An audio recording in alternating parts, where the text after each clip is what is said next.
उंचीला मान्यता असल्याचं कळते.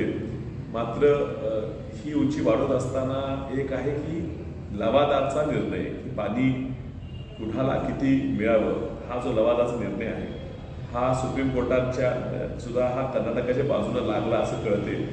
या लवादाकडे पुन्हा एकदा स्पष्टीकरण मागण्यासाठी मी पत्रव्यवहार केलेला आहे, ती लवकरच कळेल.